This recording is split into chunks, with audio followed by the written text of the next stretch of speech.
In the 3rd year after my husband became a cripple, I saw him all over his widowed sister-in-law. "You jealous little thing," he'd said. "I'd rather pretend to be crippled than touch her. Do you still doubt my heart? She may be stupid, but she is a good earner.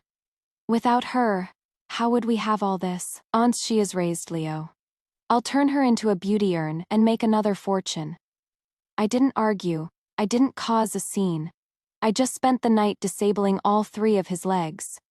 Now, he didn't have to pretend anymore. A renowned physician had recently arrived in the county, said to possess the miraculous ability to mend broken bones and restore life. 3 years ago, my father fell gravely ill. My husband, Julian, and I rushed back to our village to see him. My brother-in-law, Marcus, volunteered to drive us. But on the way, we were ambushed by bandits. In the chaos, Marcus and a bandit both fell from a cliff, their bodies never found.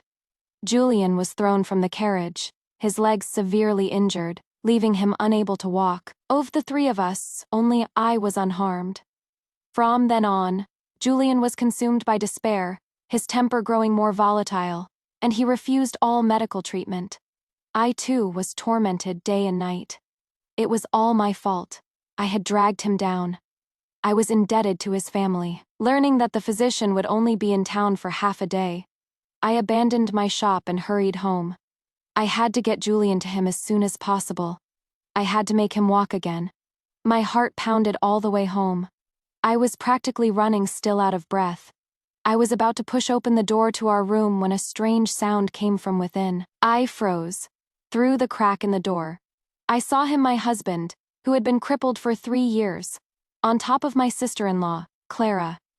His legs moved with an urgency that betrayed no sign of disability. After their passion subsided, Clara lay limply in his arms, her fingers twirling his hair as she complained in a sweet voice.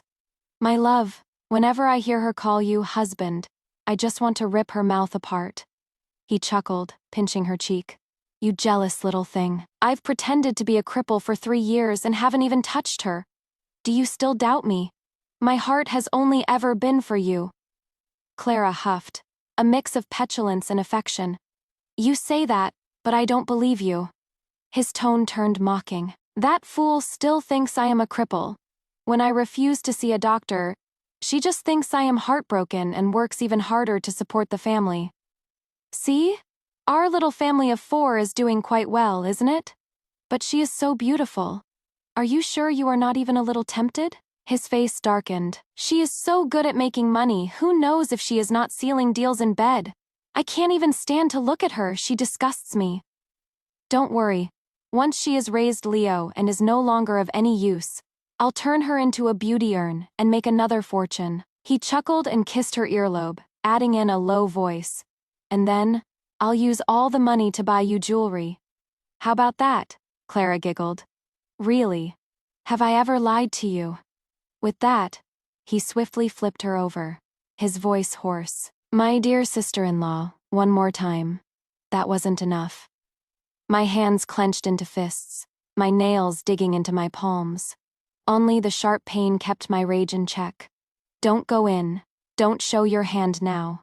Not yet." For the past 3 years, I had been a fool, played by them. I thought I was the sinner, the one responsible for Marcus's death, Julian's disability, and the ruin of their family. So I had tried to atone. Desperately, I would rise before dawn and work at my shop until late at night. I denied myself even a bowl of hot soup, saving every penny for his family. I served his mother, respected his widowed sister-in-law, doted on his nephew, and gave everything I had to him. And this is how they treated me. They fed on my flesh, drank my blood, and planned to turn me into a beauty urn. How could such evil people exist? Tears welled up. I wiped them away fiercely. "Don't cry. This is no time for weakness. Pretending to be a cripple is hard, isn't it? Then don't pretend anymore." I silently slipped away from that sickening house. I hurried through the streets, finally catching the physician's carriage just as it was about to leave the city gates. But this time, I wasn't asking for bone setting, but for bone rotting. The physician looked at me for a moment, then handed me a packet of fine white powder. his expression unreadable. Fate has brought us together. This is called bone melting powder. It is colorless and odorless. Once it enters the bloodstream and settles in the bones, it will spread and corrode like a maggot, with no chance of reversal. I clutched the deadly little packet, thanked him, and watched him leave. Then I went to the blacksmith's shop in the East Market and asked him to forge a long, thin steel needle for me. It looked like an ordinary sewing needle, but it was incredibly strong. Finally, I made a detour to the black market and bought some potent sedatives used for livestock. When I returned to the Julian household with my collection, the sky had completely darkened. The four of them were already sitting at the dinner table, looking impatient. A small stove on Julian's lap was still radiating heat. He glanced at me, a flicker of disgust in his eyes. His mother spoke first, her voice sharp. "Abigail, look at the time. The whole family is waiting for you." "You have some nerve," Clara added with a sarcastic tone. "Leo is a growing boy. It is not good for him to go hungry. But then again, he is not her own flesh and blood, so I suppose it is normal she doesn't care." I lowered my head, suppressing the roiling emotions within me. I was running errands for Leo's school admission today. It wasn't in vain. The headmaster of the academy has agreed to accept him. At this, Clara's eyes lit up. "The academy, that is the most exclusive school in the city. You are not just saying that to make us happy, are you?" I placed several jars of fine wine on the table, my voice still steady. "Such good news is worth celebrating. I bought some wine. Let's have a nice family dinner tonight." "Pa." His mother pinched my arm hard, making me flinch. "Don't try to take credit. You owe this to our Leo. If it weren't for you, Jinx, my Marcus would never have." She stopped mid-sentence, seeing Leo's wide eyes, and swallowed the word "died." Julian slammed his hand on the table. "What are you standing there for like a block of wood? Get to the kitchen." Leo mimicked him, banging on the table and shouting at me. "Jinx, go make dinner. I am hungry. I want stew." I lowered my head and obediently turned to leave. "All right, I am going." Behind me, his mother's curses continued. I walked to the kitchen, my face impassive. After a flurry of activity, I mixed the livestock sedative into the dishes, making sure it was evenly distributed. I brought the dishes to the table, one by one. They immediately swarmed around, their eyes only on the food, not sparing me a glance. When I returned from cleaning the kitchen, the table was a mess. All the food was gone, not even a drop of sauce left. The wine jars lay on their sides, empty. Julian looked at me, displeased.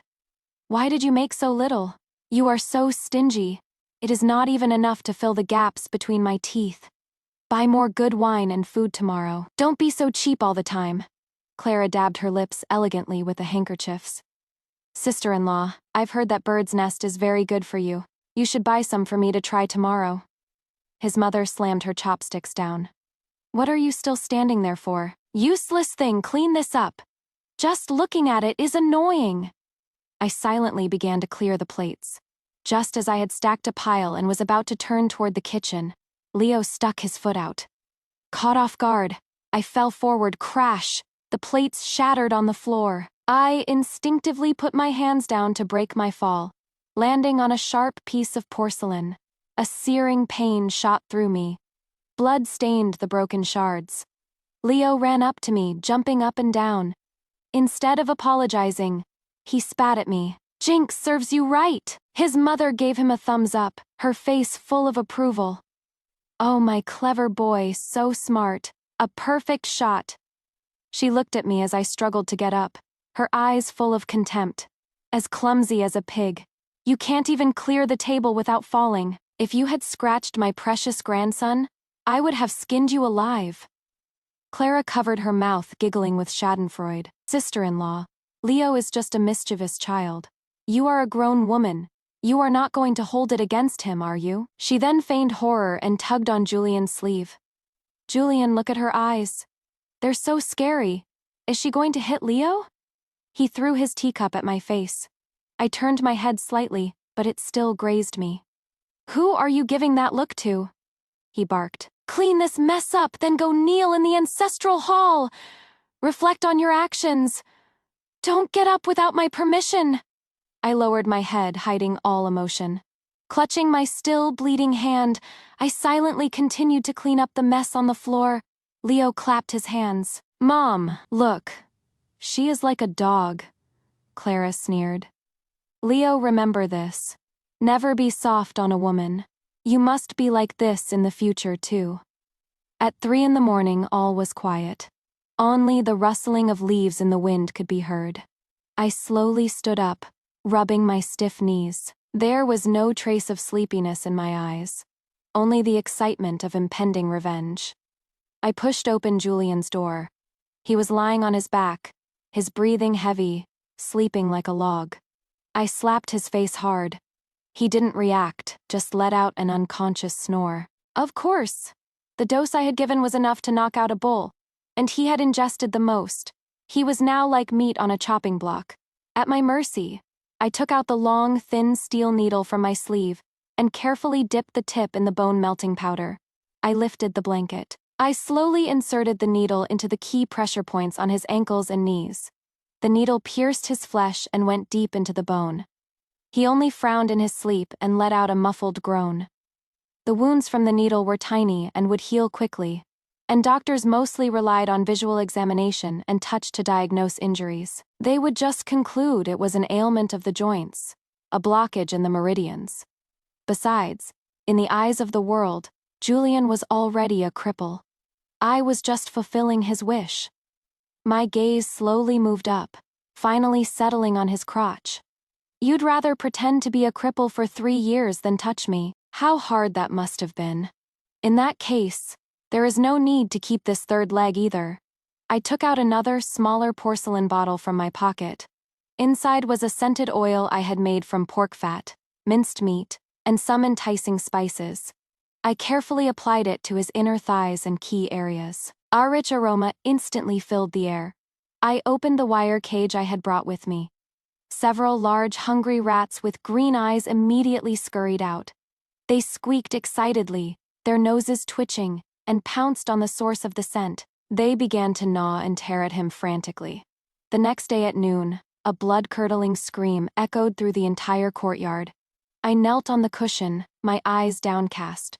The wails from outside had nothing to do with me. About the time it takes to burn an incense stick later, a flurry of footsteps approached. The door to the ancestral hall was thrown open. His mother's eyes were terrifyingly red. She rushed at me, grabbed my hair, and dragged me from the floor. You venomous woman. It was you. It must have been you, wasn't it? Her eyes looked like she wanted to eat me alive. I winced in pain and frowned, a helpless mist clouding my eyes. I trembled with fear. Mother, what is wrong? What happened? You dare to play dumb. Her voice was shrill. Who else could it be? It wasn't enough for you to kill my Marcus. Now you have to destroy my Julian too. What have we done to deserve you? You will die a horrible death. She didn't give me a chance to argue. She just dragged me roughly toward the side room. Before we even reached the door, I could see it was surrounded by a thick crowd. Everyone was packed together, craning their necks to look inside, their faces filled with excitement. Seeing me being dragged by her, a few of the neighborhood women who knew me well looked on with pity and tried to intervene. Old sister, let go. Can't you talk things out? Why resort to violence? That is right. We all know what kind of person Abigail is. She is the kindest, most gentle woman. She would never do such a thing. I know, right? We've all seen how your family has treated her over the years. You can't just blame her when something goes wrong. His mother, in a rage, turned on them. Get out. Get out of here. This is my family's private matter. It is none of your business. But who would willingly leave such a rare spectacle, instead of leaving? Oh, old sister, we've been neighbors for over a decade. We're just worried about Julian. Exactly.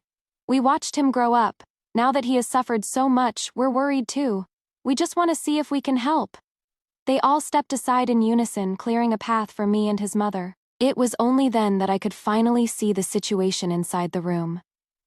Julian was lying on the bed, his eyes closed, his face pale. If it weren't for the faint rise and fall of his chest, I would have thought he was dead. What a pity. My gaze slowly moved down. That's a bloody, mangled mess. I could no longer make out its original shape, and Clara, beside him, was sobbing hysterically, looking like she was about to faint.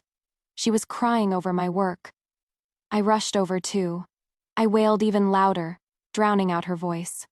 Husband, oh heavens. You were fine yesterday. How will I go on? Clara's crying was cut off. She looked up and glared at me. Abigail, it was you. It must have been you. You venomous woman. You were resentful because he made you kneel in the ancestral hall yesterday, so you did this. How could you be so cruel as to make him lose his manhood? His mother chimed in. That is right. It was you, you jinx. Last night we all passed out after eating the food you made. Only you didn't eat. Who else could it have been? As if struck by lightning, I stumbled back. My face filled with a sense of injustice, and tears streamed down my cheeks. Mother, sister-in-law, how can you accuse me like this? Why didn't I eat? Don't you know? I held out my hands, showing everyone the cuts. My voice trembled with grief. I worked hard all day yesterday and came home to cook for you. But before I could even sit down, you had finished everything, even the wine, not a single drop left for me. When I was cleaning up, Leo deliberately tripped me, and I fell and cut my hands. Did any of you ask if I was in pain? My husband made me kneel in the ancestral hall all night. I didn't have a single drop of water.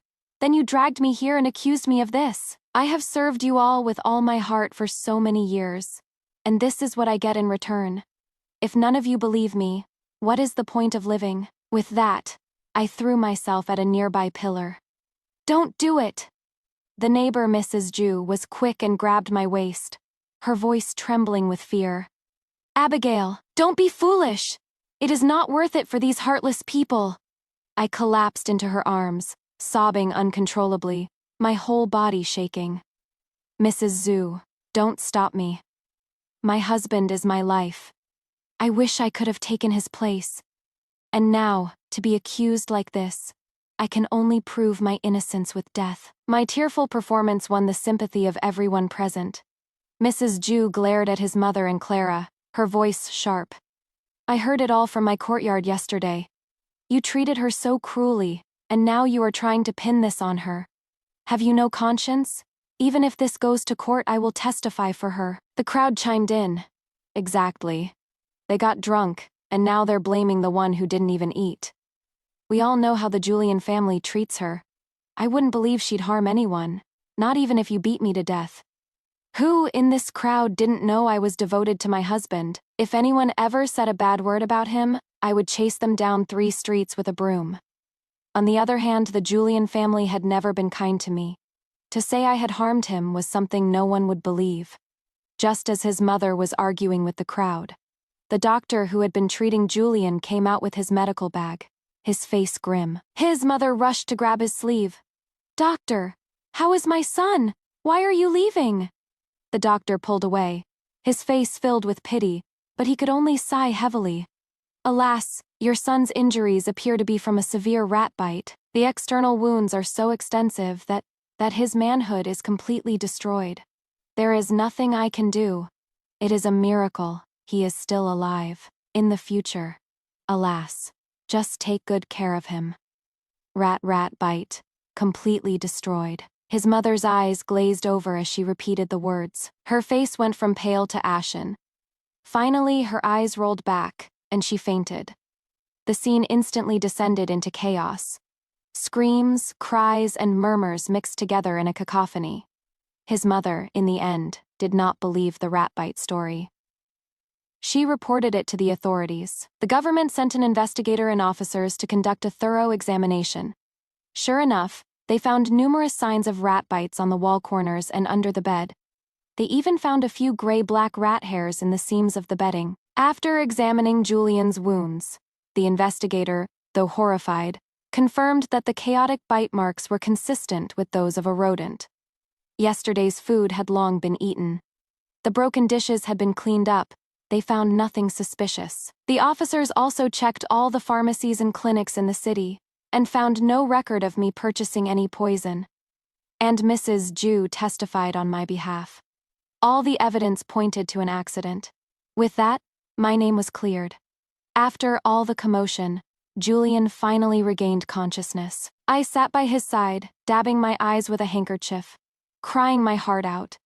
When he learned from my broken sobs that his manhood was destroyed, he was struck as if by lightning. "No, this is impossible. You are lying, you bitch!" He struggled to lunge at me, but, unable to use his legs, fell to the floor in a pathetic heap. "Husband, how are you? Are you hurt?" I feigned concern and tried to help him up. He pushed me away and tried to move his legs again, even hitting them with his fists, but they just lay there, limp and unresponsive, as if they didn't belong to him. An overwhelming fear consumed him. He roared at me. "You bitch! What did you do to me, my legs? Why can't I move my legs?" His words made me take a step back. I covered my mouth with a handkerchief, my tears flowing. "Husband, what is wrong? Don't scare me. Your legs have been crippled for 3 years. Everyone knows that." As if I had just remembered something, I murmured to myself, my voice loud enough for everyone to hear. "I've heard that being bitten by vicious rats can cause a foul poison to enter the body. In severe cases, it can affect the mind and cause delusions." "Husband, you?" The investigator beside me nodded. "That is indeed a possibility. Rat bites are very unsanitary and can cause hysteria." Nonsense. I was never a cripple. I was faking it.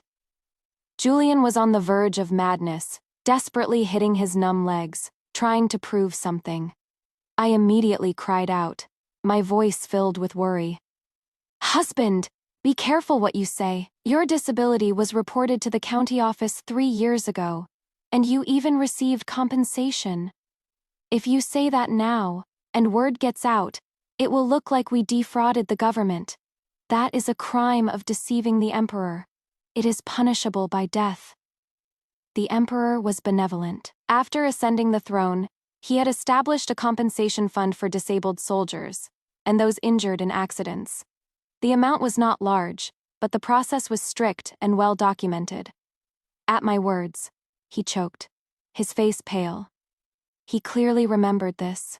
He had only lost 3 legs, but if he was accused of deceiving the emperor, he could lose his life. He finally closed his mouth. He collapsed as if his spine had been removed, and closed his eyes in despair.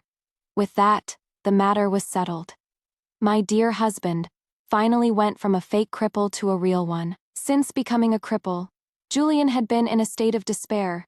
He would hide in his room all day, refusing to see anyone. Sometimes he would wail and cry. Sometimes he would beat his numb legs. Mostly, he would curse the heavens and wish for my horrible death. But what good was his hatred? Now I was the only one in the family who could produce real money. The shop's account books, the key to the cash box, were all firmly in my grasp. This entire family's livelihood depended on me. They hated me to the bone, but they were more afraid of losing their only source of income. They didn't dare to do anything to me. I used this accident as an excuse to hire a few strong maids with some fighting skills to protect me. The Julian family could only watch, seething with anger, but they couldn't even touch the corner of my clothes. I knew very well that the Julian family was like a venomous snake, lurking in the shadows waiting to strike. But unfortunately for them, I had more money and I was faster. One day, Leo came running home from school, crying and shouting. He threw his school bag on the ground. "I am not going. I am not going to school anymore." Clara was shocked and rushed to grab him. "My darling, what is wrong? Who upset you? Tell mommy." Leo shook her off and pointed at her accusingly. "They all say I am a bastard. They say you had an affair with Uncle and killed my dad. They say I am not my dad's real son. I am Uncle's son." Clara's face turned white. "Nonsense. Who is spreading these vicious rumors?" "Tell mommy, and I'll go and rip their mouths apart!" Leo cried even harder. "Mommy, why did you kill Daddy? Now everyone makes fun of me!" Slap. A loud slap echoed. In her shock and anger, Clara had lost control and slapped him. Leo was stunned. He glared at her with hatred. "I hate you. You are not my mom. You are a slut." Then he turned and ran out the door. Clara, filled with regret and fear, forgot everything else and chased after him. The noisy courtyard instantly fell silent. Only I and his mother, her face a mask of changing emotions, remained. I looked in the direction they had disappeared and sighed softly, as if talking to myself. You know, Leo's features are really starting to show now. He looks about 70 or 80% like my husband. No wonder people who don't know any better get confused. His mother snapped at me. "What nonsense are you talking? If you say another word, I'll rip your mouth out." I pretended to be frightened and shrank back, frowning with a hint of grievance. "Mother, don't be angry. I just suddenly remembered something. The day my brother-in-law had his accident, I was originally going to hire a driver, but sister-in-law said, 'Why waste the money? My brother-in-law is free anyway. It is safer to have family drive.'" My voice was filled with regret. Alas, if only he hadn't driven us that day. Maybe. I left my sentence unfinished. But the blank was enough to sow a seed of doubt in her mind. Sure enough, her face turned extremely ugly. Her eyes flickered with suspicion as she fell into deep thought. During this time, I had gone over the events of 3 years ago countless times. If Julian's disability was a sham, what about Marcus's death? And considering his and Clara's long-standing affair, and his attitude toward Leo, which was far more than that of an uncle, a terrible suspicion began to form. Although it had been a long time, and the bandit from that day was dead, with no one to corroborate the story. The mouths of the living are the sharpest knives. So I gave a few clever little beggars on the street corner some money. In less than half a day, a catchy little rhyme had spread throughout the city. Children skipped and clapped as they sang. In the Julian yard, a strange sight to see. Uncle and sister-in-law in one bed be. Real dad's a brother, fake dad's a lie. A secret's buried where the cliffs are high. A pretty widow with fake tears she cries, but in her bed, a joyful secret lies. The rumor grew and grew. Some children even sang it outside the Julian house. Seeing the time was right, I specially invited several respected clan elders to a meeting, claiming I wanted to settle the matter. The atmosphere in the hall was tense. I looked calmly at the pale-faced Clara, and said in a clear voice, "Sister-in-law, the rumors outside are damaging to the family's reputation, and to Leo's future. If you want to put an end to this baseless talk, it is actually quite simple." I looked at each of the elders in turn and continued. "Just have Leo and my husband perform a blood test in front of all the respected elders. This will completely silence the gossip. What do you think, sister-in-law?" Clara shot up, her finger trembling as she pointed at me. "Abigail, you are so vicious, to use such a low and dirty trick to humiliate us. A widow and her orphan. Are you trying to drive us to our deaths?" She screamed and cursed, her words vile. But I just sat there, calmly enjoying her performance. Seeing that her insults had no effect on me, she turned to his mother for help. "Mother, are you just going to stand by and watch this bitch humiliate your grandson? Leo is the only heir of our family." His mother's face was ashen, her lips trembling. She struggled for a moment. Finally, she closed her eyes and said in a hoarse voice, "Precisely because Leo is the only heir of our family, his lineage must be clear. If we test it today and it is clean, he can hold his head high in the future." Clara was completely desperate. She shot up, her eyes venomous as she swept her gaze over everyone present, and let out a chilling laugh. "Fine, fine. So the Julian family is ganging up on a widow. Since you won't have me, husband, I am coming to find you." With that, she mimicked me and threw herself at a pillar. An elder cried out in alarm, "Stop her!" Everyone rushed to grab her. The scene descended into chaos. In the midst of the chaos, a heavy, suppressed creak came from the corridor. It was Julian. It was the first time he had appeared in public since his accident. This time, he finally looked like a real cripple. His once straight figure was now hunched like an old man's, as if he had aged 10 years in an instant. Although his legs were covered by his long robe, you could still see the atrophied outline. He had been in self-imposed seclusion during this time, volatile and irritable, refusing to let anyone near him. I was, of course, happy for the peace. I just instructed the maids to bring him some leftovers every day, just enough to keep him from starving. His sinister gaze swept over the hall, finally settling on the elders. His voice, "Get out. All of you, get out. The money you've borrowed from me over the years. I still have the ios. If anyone dares to meddle in my business today, don't blame me for being ruthless." The clan elders' faces turned shades of red and white. In the end, they didn't dare to offend him. They just cursed and stormed out. Seeing Julian like this, his mother was so heartbroken that tears streamed down her face.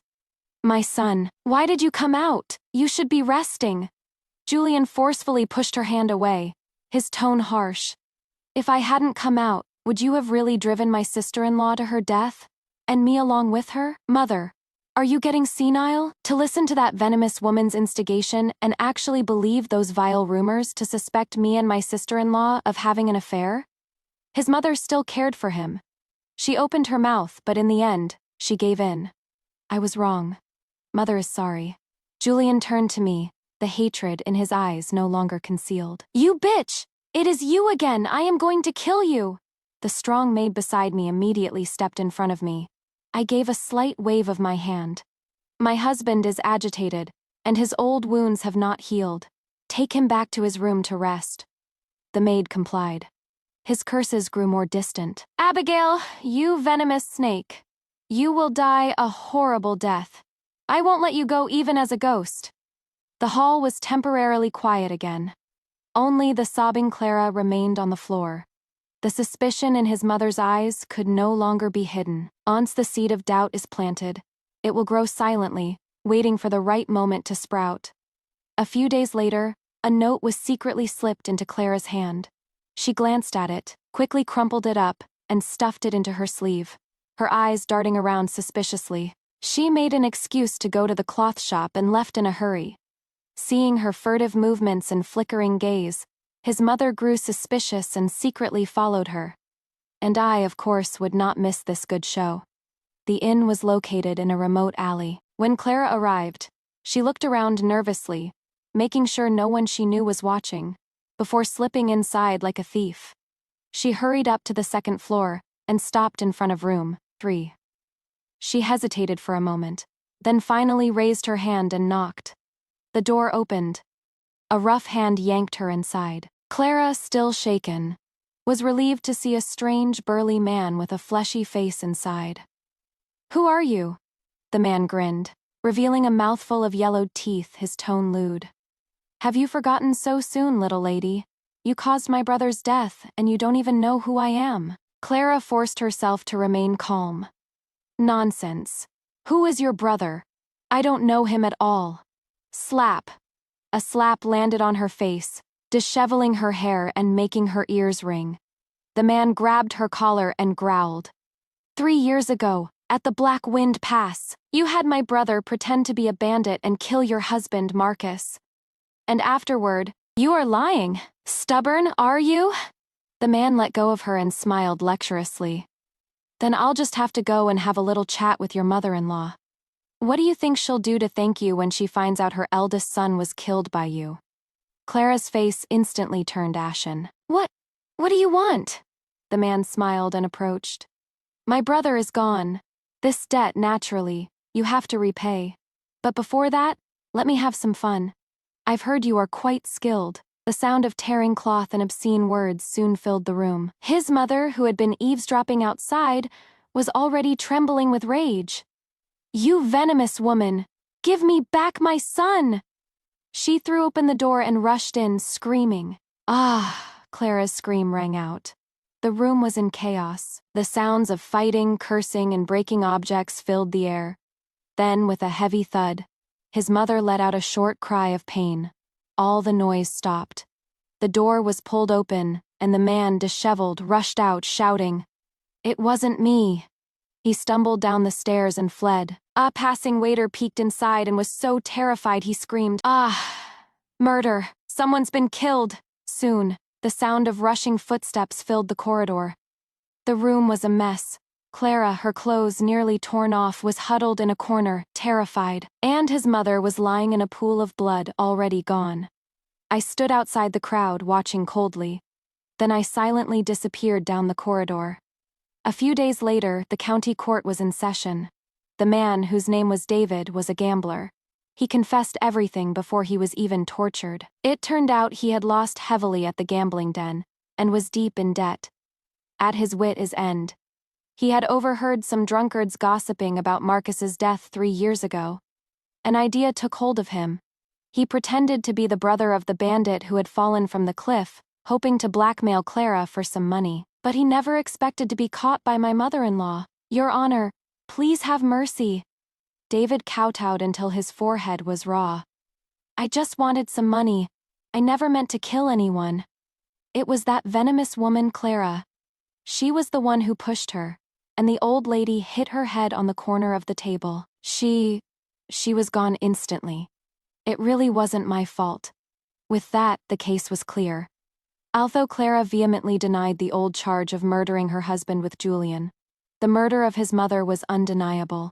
She was sentenced to be hanged, and David, although he did not directly commit the murder, was an accessory, and was sentenced to 100 lashes. The officers rushed forward and dragged Clara away like a dead dog.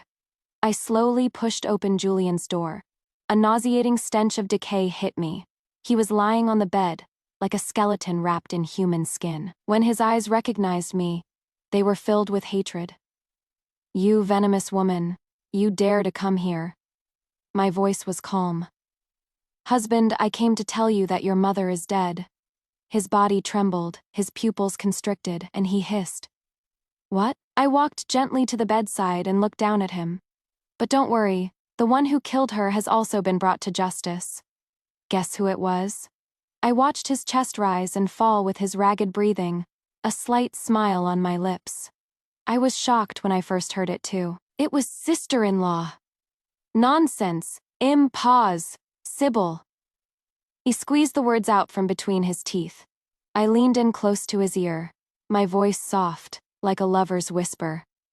"It turns out that my brother-in-law's death was no accident. It was a plot you and sister-in-law hatched. When your mother found out, she went to confront her. In a moment of desperation, to protect herself, sister-in-law killed her." I paused, savoring the look of horror in his eyes. "So, the one who really killed your mother was you, husband." He stared at me in disbelief, his throat working. Cough. He spat out a mouthful of dark blood, which splattered on the filthy blanket.